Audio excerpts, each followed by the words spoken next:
Hello, everyone. We are in week 4, and so that means that we are right in the middle of the module. As I have been doing before, I'm giving you a brief short shrift to the topic, giving you the most important guidelines of what you need to do.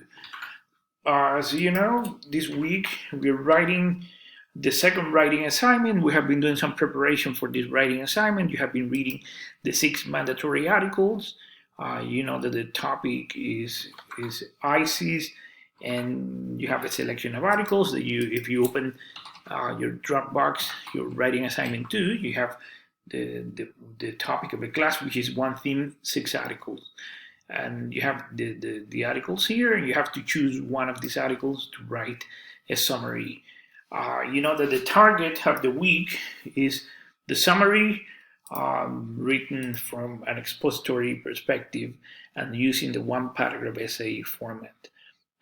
I chose the one paragraph essay format, as I explained in the learning object of the week, because even though the one paragraph essay is not a typical requirement in a composition class, if we are realistic, that's the type of writing that we do all the time.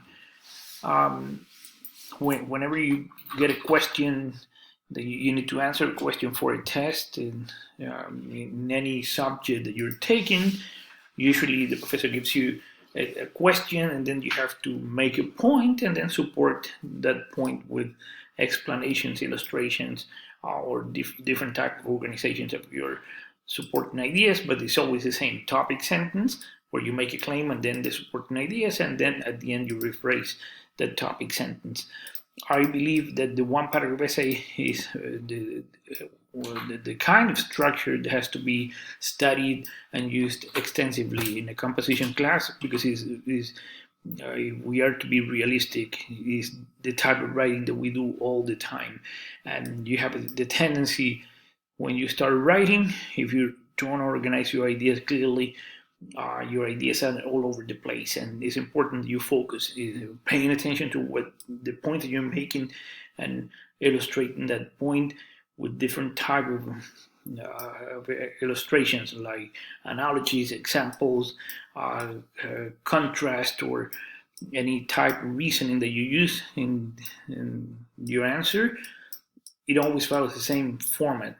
You make a point, you illustrate the point, and then you rephrase or you restate, in other words, the point that you make. So that's why using the one paragraph essay structure is crucial. Remember, it's only one paragraph. It's not an essay. It's not 2, 3, or 4 paragraphs. It's just one paragraph. You have a number of words. The requirement is from 300 to 400 words in your paragraph. I know it's a long paragraph.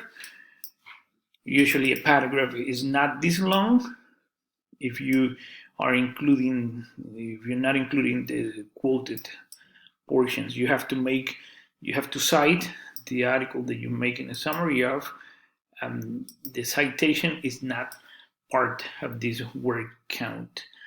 Oftentimes I get claims. Students say that it's unnatural to have a paragraph this long, and I accept it. Usually the paragraph wouldn't go beyond the 250 words. I know that 300 or 400 word paragraph is a very long paragraph, but the point here is that I want you to practice the structure. I want you to focus.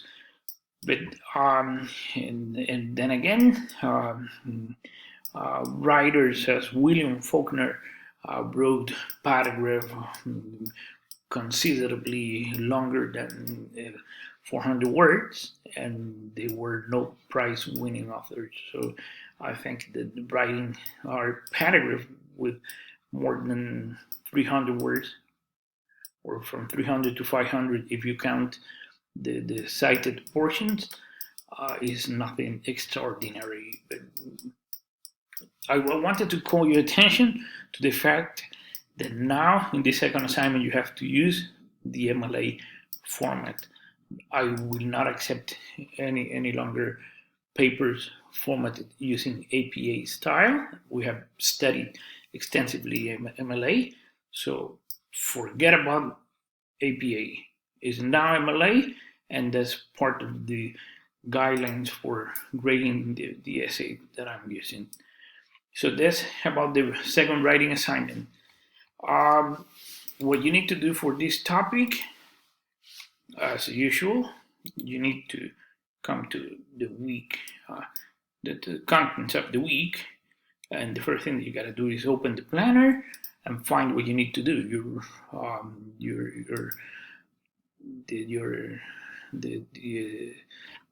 The activities that you have to do, and the material that you have to read.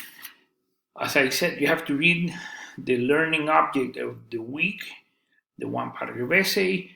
It's important that you read this learning object thoroughly, because I'm in this learning object, I'm presenting the personal approach and the audience as well. It's important that you pay attention to that on pages 8 and 9 of the object. Also, you have to read From Everyone's an Author, Reporting Information, which is expository writing, pages 252 to 257. And also, you have to use to read the comma and the comma splice on pages 690, 700 to do the activities for the social corner, for the for the language corner. In essence, this is what you need to do, and I repeat, you need to open the learning object of the week, and especially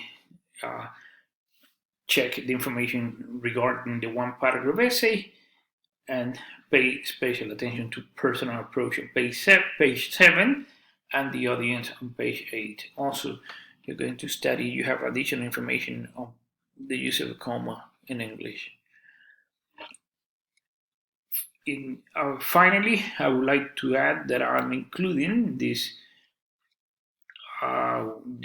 week an additional resource that I have just written for you. And in this resource, I want you to pay attention to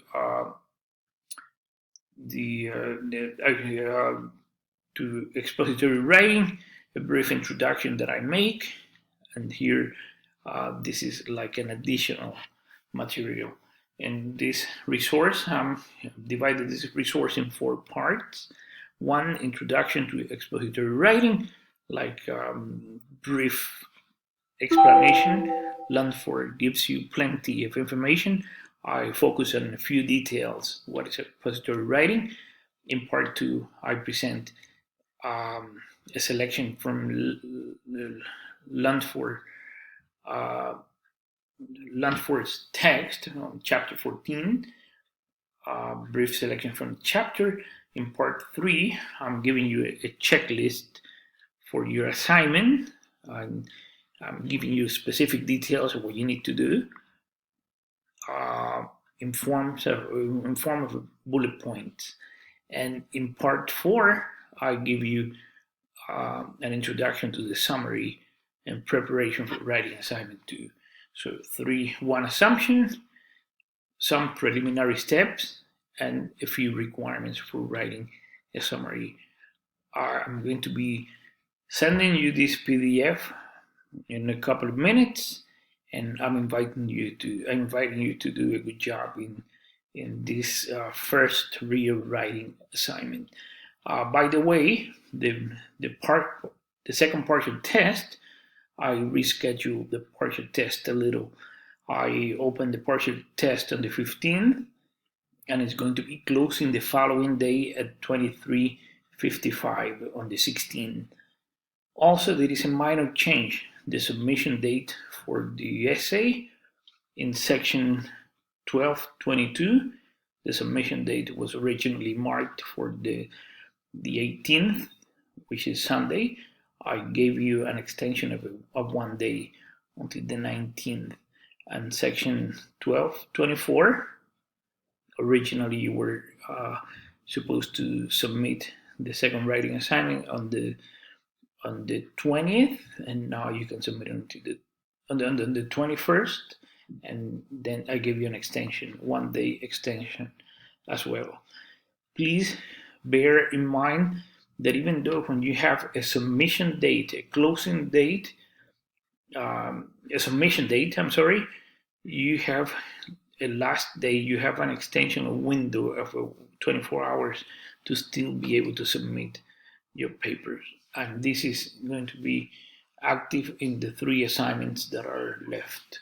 So if you submit on Sunday at midnight, you will have 24 more hours to complete, to be able to submit the paper with no penalty. After this 24 hours, there is not a chance that you can send it.